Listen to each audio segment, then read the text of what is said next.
बूढ़ी औरत ने एक जवान लड़की से शादी कर ली। राजा की युवा पत्नी रानी अपनी युवा इच्छाओं को संतुष्ट करने के लिए एक सुंदर लकड़हारे को अपने महल में ले आई। हर रात रानी उस लकड़हारे के साथ जो करती है उसे आप अपनी आंखों से देखेंगे तो आपको यकीन नहीं होगा। आज मैं आपको इस वीडियो में सब कुछ दिखाऊंगी कि कैसे इस लकड़हारे ने रानी को गर्भवती कर दिया। इस वीडियो में आप यह देखकर चौंक जाएंगे कि इस लकड़हारे के साथ क्या किया गया। लेकिन आप में से जो लोग 18 वर्ष से कम उम्र के हैं उन्हें यह वीडियो अवश्य देखना चाहिए, क्योंकि इस वीडियो में कई बुरे दृश्य दिखाए गए हैं और इस घटना में सभी के लिए एक सबक है। युवा रानी ने अपनी युवा इच्छाओं को संतुष्ट करने के लिए लकड़हारे के साथ क्या किया, यह देखने के लिए वीडियो को न छोड़ें, क्योंकि यदि आप इसे छोड़ देंगे तो आपको कुछ भी समझ नहीं आएगा। नए दोस्तों, शुरू करने से पहले वीडियो को लाइक करें और चैनल को सब्सक्राइब करें। यह घटना एक सच्ची कहानी है। एक दिन एक गरीब लकड़हारा जंगल के पास लकड़ियां काट रहा था। उसने यह लकड़ियां काटी और किस प्रकार 2 मुट्ठी अन्न खाकर रानी रास्ते से गुजर रही थी। अचानक रानी की नजर लकड़हारे के आकर्षक शरीर पर पड़ी। लकड़हारे का शरीर इतना पतला और आकर्षक था कि रानी उसके शरीर को भूल नहीं सकी। लकड़हारा लकड़ियां काट रहा था और उसके शरीर से पसीना बह रहा था। उस समय लकड़हारा इतना बलवान और मर्दाना लग रहा था कि उसे देखकर रानी की कामुकता जागृत हो गई। अतः महल में आकर रानी लकड़हारे को अपना बनाने के लिए छटपटाने लगी। दूसरी ओर राजा की उम्र रानी से काफी अधिक थी, जिसके कारण राजा रानी की शारीरिक आवश्यकताओं को ठीक से पूरा नहीं कर पाता था। रानी सारी रात जवानी की गर्मी में झूमती रही और लकड़हारे के बारे में सोचती रही। कुछ दिनों के बाद रानी ने एक सैनिक की मदद से लकड़हारे को महल में बुलाया, जिससे लकड़हारा डर गया। हालांकि रानी के आदेश के अनुसार लकड़हारे को महल में आने के लिए मजबूर होना पड़ा। राजा ने राजा से कहा कि रानी लकड़हारे को अपने बगीचे में काम देगी और बगीचे से बड़े पेड़ों को काट देगी। लकड़ी बनाने की बात करें तो यद्यपि पहले तो लकड़हारे ने सोचा कि शायद रानी ने उसे दंड देने के लिए बुलाया है, परंतु बाद में महल में काम करने का अवसर पाकर वह बहुत खुश हुआ।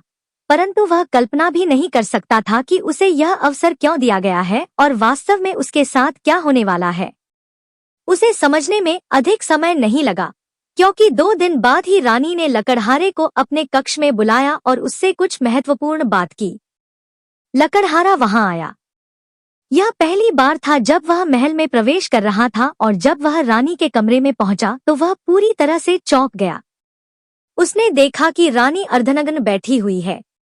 रानी को इस अवस्था में देखकर लकड़हारा शर्मिंदा हुआ, लेकिन रानी ने उसे अंदर आने को कहा। लकड़हारा अंदर आया। तभी रानी ने अजीब इशारे करते हुए पूछा, क्या तुम जानते हो कि मैं तुम्हें सड़क से महल तक क्यों लेकर आई हूँ? लकड़हारे ने कहा, नहीं। रानी ने तब कहा, जिस प्रकार आप जंगल में जाकर अपनी भूख मिटाने के लिए लकड़ियां काटते हैं, उसी प्रकार। यह सुनकर लकड़हारे को समझ में नहीं आया कि रानी वास्तव में क्या कह रही थी। वह इतने बड़े महल में भी इन्हीं बातों के बारे में सोच रही थी। यह सोचते हुए रानी ने कहा, मेरी सुंदरता रेगिस्तान की तरह है, आप वहां समुद्र को जन्म दे सकते हैं। यह सब कहते हुए रानी कटारिया के बहुत करीब आ गई और एक बिंदु पर कटारिया ने बढ़ी को गले लगा लिया और तुरंत रानी को कमरे से बाहर धकेल दिया और सीधे अपने कमरे में चला गया। जल्द ही बड़ी लालच में आ गया, लेकिन यह रानी के शरीर के लिए नहीं बल्कि महल के सोने के आभूषणों के लिए था। बड़ी समझ गया कि रानी उसे महल में क्यों लेकर आई थी। बड़ी ने सोचा, अगर मैं रानी के प्रस्ताव को स्वीकार करता हूँ तो राजा को पता चलने पर वह मेरा गला काट देगा। अगर मैं नहीं मानूंगा तो वहां ज्यादा दिन तक काम नहीं कर पाऊंगा। इसलिए उसने सोचा, मुझे बहुत बड़ा दान करना होगा ताकि मैं जीवन भर बैठकर खा सकूं। यह सोचते सोचते उसने सोचा, मुझे जल्द से जल्द राजा का खजाना चुराना होगा और महल से निकल जाना होगा। इसलिए एक रात वह चुपचाप महल में घुस गया और राजा के कमरे से ब्लूप्रिंट चुराने चला गया ताकि योजना बना सके कि खजाना कहाँ रखा है और इसे लेकर महल से कैसे निकला जाए। लेकिन अचानक रानी उठी और बढ़ी को देखा और उसे दूसरे कमरे में ले जाकर बोली, मुझे पता था कि मेरी सुंदरता और यौवन तुम्हें चुप नहीं रहने देंगे। तुम तुरंत मेरे पास आओगे। तुम भी मेरी तरह भागदौड़ कर रहे थे, इसलिए बड़ी को समझ में नहीं आया कि क्या कहे। अगर उसने सच बताया तो उसकी गर्दन टूट जाएगी। दूसरी तरफ वह रानी के खिलाफ इतना बड़ा पाप कभी नहीं कर पाएगा। लेकिन इस बीच रानी की उत्तेजना बढ़ने लगी। उसने सोचा कि अब उसका सपना सच हो जाएगा। लेकिन बड़ी ने किसी तरह रानी को बेवकूफ बनाया और वहां से भागकर अपने कमरे में चला गया। रानी ने खुद से कहा, तुम और कितनी बार ऐसे भागोगे? तुम्हें मेरे पास आना होगा। अगले दिन बड़ी फिर से डिजाइन चुराने के लिए महल में गया। तब उसने देखा कि रानी अपने विशेष कमरे में खड़ी है और सैनिक से बात कर रही है। चर्चा करते समय लकड़हारे ने कई बार रानी को सैनिक से बात करते देखा तो उसने इसे अनदेखा कर दिया और राजा के कमरे में प्रवेश किया और देखा कि राजा अपने कमरे में सो रहे थे। इस अवसर का लाभ उठाकर लकड़हारा तेजी से राजा के कमरे में घुस गया और चतुराई से ब्लूप्रिंट चुरा लिया। अपना काम खत्म करने के बाद वह ब्लूप्रिंट को वहीं छोड़कर अपने कमरे में लौट आया। फिर उसने अपना काम शुरू कर दिया। सबसे पहले उसने महल के पीछे बगीचे में एक सुरंग का निर्माण शुरू किया, जहां वह लकड़ियां काटता था। उस सुरंग के माध्यम से वह सीधे महल से बाहर जा सकेगा, क्योंकि जब वह महल के मुख्य द्वार से बाहर जाएगा तो वहां कई पहरेदार होंगे। एक बार वह पकड़ा गया तो उसकी गर्दन काट दी जाएगी। इसलिए उसने अपनी सुरंग का निर्माण शुरू कर दिया। दुर्भाग्यवश पूरी रात सुरंग बनाने के बाद जब वह सुबह कमरे में दाखिल हुआ तो वह एकदम चौंक गया, क्योंकि उसके कमरे में कोई और नहीं था बल्कि राजा की एकमात्र खूबसूरत राजकुमारी बिस्तर के एक तरफ बैठी हुई खुद को गीला कर रही थी। तो क्या राजकुमारी ने सब कुछ देख लिया? तो अब उसका क्या होगा? लकड़हारा डरते हुए कमरे में दाखिल हुआ और सामने जाकर देखा तो राजकुमारी तो बैठी हुई है पर सो रही है, पर वह यहाँ क्यों डर रही है? वह राजकुमारी को बुलाती है। तभी राजकुमारी नींद में लकड़हारे को अपने सामने देखती है और कहती है कि तुम मेरे सपनों का राजकुमार तुम्हें देखकर और भी अधिक प्यार करना चाहता है।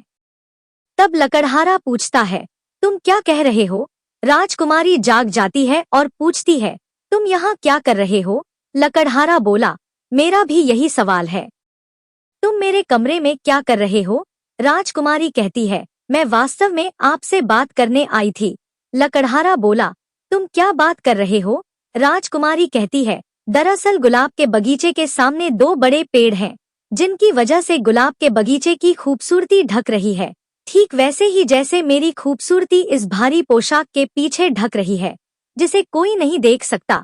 लकड़हारे का गला डर के मारे सूख रहा था। वह कहती है, मेरा मतलब है राजकुमारी, आप और क्या काटेंगी? राजकुमारी उठ खड़ी होती है और वहां से जाना चाहती है, लेकिन तभी उसका पैर फिसलता है और वह लकड़हारे के शरीर पर गिर जाती है और लकड़हारा बिस्तर पर लकड़हारे की छाती पर गिर जाता है। तभी सुंदर राजकुमारी की कमर गुलाब के फूल के समान फड़कने से लकड़हारे के पूरे शरीर में कंपन पैदा हो जाता है और वह बहुत उत्तेजित हो जाता है। तभी लकड़हारा लकड़हारे के कमरे की ओर आ रहा है, लेकिन घर में प्रवेश करने से पहले लकड़हारे का अपनी बेटी के प्रति अशिष्ट व्यवहार देखकर वह क्रोधित हो गया और खुद से बोला, तुम राज्य और राजकुमारी दोनों को पाना चाहते हो, इसीलिए तुमने मुझे अस्वीकार कर दिया और अब तुम मेरी बेटी के साथ रंगलियां मना रहे हो। तुम्हें इसकी सजा अवश्य मिलेगी। वह बिना कुछ कहे जल्दी से चला गया, लेकिन लकड़हारे ने कदमों की आवाज सुनी और उसने जल्दी से उस आवाज पर खुद को नियंत्रित किया और राजकुमारी को अपने सीने से उतार दिया। तब राजकुमारी को भी शर्म महसूस हुई और वह अपने कमरे में चली गई। तभी लकड़हारा सोचने लगा, क्या मैं किसी बड़े खतरे में पड़ गया हूँ? एक तरफ माँ और दूसरी तरफ बेटी, दोनों को अंदर से लग रहा था कि अगर मैं हर वक्त अपनी जवानी को जलाती नहीं रहूंगी तो यहाँ ज्यादा दिन नहीं रह पाऊंगी, वरना अंत में मैं किसी न किसी के लिए जरूर मरूंगी, रानी या राजकुमारी के लिए। मुझे जल्द से जल्द खजाना लेकर भागना है। वह सारी रात रंग बनाने से थक गया था, इसलिए वह सो गया। थोड़ी देर बाद राजा के सैनिकों का एक दल आया और लकड़हारे को पकड़कर महल में ले आया। लकड़हारे ने राजा से प्रश्न किया और पूछा कि मुझे इस तरह यहाँ क्यों लाया गया, मैंने क्या किया? तब राजा ने पूछा, तुमने क्या किया, क्या आप जानते हैं? नहीं, तुमने मेरे खजाने से सोने के गहने चुराए हैं। यह सुनकर लकड़हारा एकदम हैरान हो गया और सोचने लगा, मैंने महल से खजाना चुराने की योजना बनाई थी, लेकिन मेरे अलावा इस बारे में किसी को पता नहीं था और मैंने सोचा था कि मैं खजाना चुरा लूंगा, लेकिन मैंने कुछ भी नहीं चुराया, तो यह आरोप मुझ पर कैसे आया? मेरे खिलाफ यह षड्यंत्र किसने रचा है? तब सिपाही ने राजा को बताया कि मुझे यह सारा सोना चांदी उसके घर से मिला है। यह वही सिपाही है जिसे लकड़हारे ने पहले भी कई बार रानी से बात करते देखा था। क्या रानी उसके खिलाफ साजिश रच रही है? वह चिल्लाकर बोला, महाराज, मैंने कुछ नहीं चुराया है, मैं निर्दोष हूँ। महारानी जानबूझकर सिपाही की मदद से मुझे फंसाने की कोशिश कर रही है। यह सुनकर महल में सभी लोग आश्चर्यचकित हो गए। राजा क्रोधित होकर बोला, तुम्हें फंसाने में क्या स्वार्थ है? रानी बहुत न्यायप्रिय और अच्छी इंसान थी। अतः कशूरिया ने निडर होकर न्याय पाने की आशा से राजा को रानी के सभी बुरे कर्मों के बारे में बताया और कहा, हो सकता है कि रानी ने जानबूझकर मुझे निशाना बनाया हो, क्योंकि मैं रानी के बुरे प्रस्ताव से सहमत नहीं था। वह उसे फंसाने की कोशिश कर रहा था, लेकिन राजा को इस पर विश्वास नहीं हो रहा था। एक समय राजा के पालतू तोते ने कहा, इस लकड़हारे को पूर्व के भयानक जंगल में जाने दो। यदि राजा का तोता ईमानदार होगा और सच बोलेगा तो वह राक्षसपुरी से जादू की छड़ी लेकर महल में वापस आ जाएगा। यदि जादू की छड़ी किसी के माथे को छू दे तो पूछने पर वह सच बता देगा, लेकिन अगर लकड़हारा बेईमान हुआ तो वह कभी वापस नहीं आ सकेगा। वास्तव में यह कोई साधारण पक्षी नहीं था। दरअसल एक दिन राजा जंगल में शिकार करने गए और जाल में फंसे इस लकड़हारे को बचाया। हालांकि यह कोई साधारण हिरण नहीं था, बल्कि एक अच्छा जिन्न था। वह राजा के अनुग्रह से प्रसन्न हुआ और उसे जादुई पक्षी उपहार में दे दिया। तब से यह राजा के पास है, जो राजा को उसके परीक्षणों में सहायता कर सकता है। अतः अपने पालतू तोते की बातें सुनकर राजा ने लकड़हारे को पूर्व दिशा के जंगल में भेज दिया। लकड़हारा जंगल में क्या करेगा? वह जादू कैसे काम करेगा? वह छड़ी ढूंढने के बारे में चिंतित था। अचानक उसकी मुलाकात एक बूढ़ी औरत से हुई जो देख नहीं सकती थी। वह धीरे धीरे एक गड्ढे की ओर जा रही थी, लेकिन जब वह गड्ढे में गिरी तो लकड़हारे ने उसे पकड़ लिया और वृद्ध महिला बच गई। बुढ़िया बोली, आप कौन हैं पिताजी?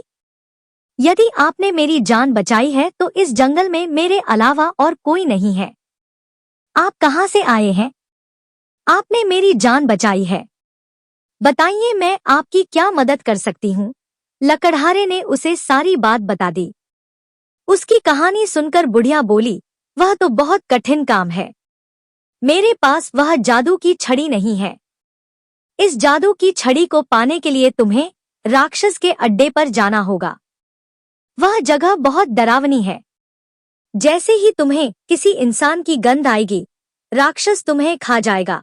लकड़हारा फूट फूट कर रोने लगा और बोला, अब मुझे क्या करना चाहिए?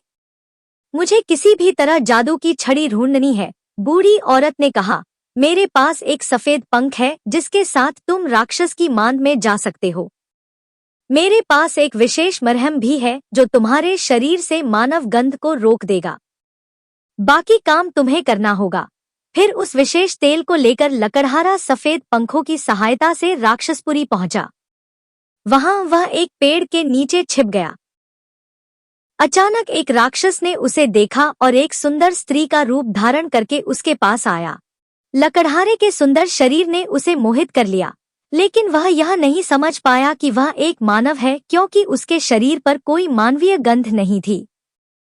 परंतु इतनी सुंदर स्त्री को देखकर भी लकड़हारे के हृदय में उसके प्रति कोई प्रेम उत्पन्न नहीं हुआ, बल्कि वह तो बहुत डर गया, क्योंकि बुढ़िया ने पहले ही कह दिया था कि इस राक्षसपुरी में राक्षसों के अलावा कोई मनुष्य नहीं है। अतः यह सुंदर स्त्री मानव नहीं बल्कि मानव रूप में राक्षसी थी।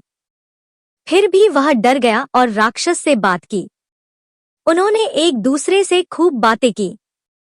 राक्षस को लकड़हारे से प्यार हो गया। उस अवसर का लाभ उठाकर लकड़हारे ने धीरे धीरे उससे विभिन्न चीजें निकालना शुरू कर दिया।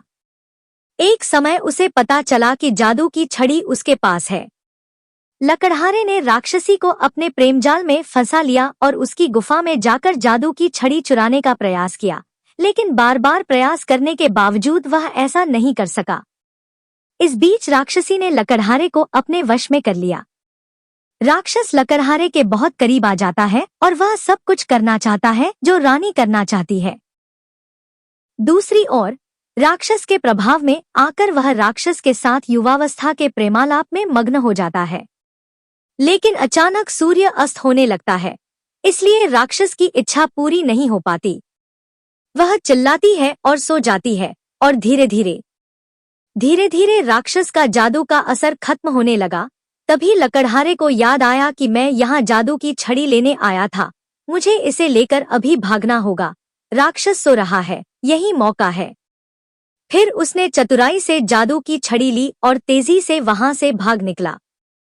फिर वह राज दरबार में वापस लौटा और जब राजा को जादू की छड़ी मिल गई तो उसने सबसे पहले रानी के माथे को छूकर उससे प्रश्न किया। उसने उसे बताया कि उसे लकड़हारा पसंद आ गया है और वह अपनी जवानी की वासना को शांत करने के लिए उसे महल में ले आई है। लेकिन लकड़हारा उसके साथ रात बिताने को तैयार नहीं हुआ, उल्टा वह राजकुमारी के पास पहुंच गया। इसलिए सिपाही की मदद से चोरी के आरोप में लकड़हारे को यहाँ से निकलवाना चाहता था। फिर मैंने सिपाही के माथे पर जादू की छड़ी रखी और उससे पूछा, तुमने यह सब क्यों किया, जैसा रानी ने कहा था? तब सिपाही ने कहा कि रानी ने कहा था कि वह मुझे एक साधारण सिपाही से एक शक्तिशाली सेनापति बना देंगी। यह सुनकर राजा बहुत क्रोधित हुआ और उसने सिपाही को मृत्युदंड तथा रानी को आजीवन अंधकार में कैद करने का आदेश दिया। राजकुमारी ने जादू की छड़ी उसके माथे पर रखी और पूछा कि उसने लकड़हारे के साथ अनैतिक काम क्यों किया। राजकुमारी बोली, महाराज, मैं लकड़हारे का शरीर देखकर पागल हो गई। मुझे उससे प्यार हो गया। फिर जैसे ही जादू की छड़ी लकड़हारे के माथे पर रखी गई, वह टुकड़े टुकड़े हो गई। यह देखकर राजा के तोते ने कहा, महाराज, इस जादू की छड़ी में केवल 3 सत्य खोजने की शक्ति थी, इसलिए सौभाग्य से लकड़हारा बच गया, क्योंकि चोरी न कर पाने पर भी उसने चोरी करने की योजना बनाई और यदि उसे मौका मिलता तो वह राजा का कर चुरा लेता, जिसे अब लकड़हारे के अलावा कोई नहीं जानता। यह सोचकर लकड़हारा मन ही मन बहुत खुश हुआ। उधर राजा ने लकड़हारे को ईमानदार और अच्छा समझकर अपनी राजकुमारी का विवाह लकड़हारे से करने की सोची। राजा की यह बात सुनकर राजकुमारी बहुत खुश हुई। लेकिन कहानी यहीं खत्म नहीं हुई। शादी की तैयारियां शुरू हो गईं। चारों तरफ हर्ष और उल्लास था। महल को रोशनी से सजाया गया था। लेकिन जिस रात शादी होनी थी, अचानक एक राक्षस लकड़हारे को ढूंढता हुआ महल में आ पहुंचा। तभी दूल्हा चील की तरह दूल्हे के वेश में लकड़हारे को छीनकर सीधे राक्षसपुरी ले जाता है। एक और जब सभी लोग शादी के लिए दूल्हे को लेने आते हैं तो उन्हें घर मिल जाता है। पूरी तरह से खाली हो जाते हैं और हर जगह तलाश शुरू कर देते हैं, लेकिन लकड़हारा कहीं नहीं मिलता। वहीं दूसरी ओर जब राक्षसी लकड़हारे को राक्षसपुरी ले जाती है तो उसमें इंसान जैसी गंध आती है, क्योंकि उस समय उसके शरीर पर वो खास तेल नहीं था।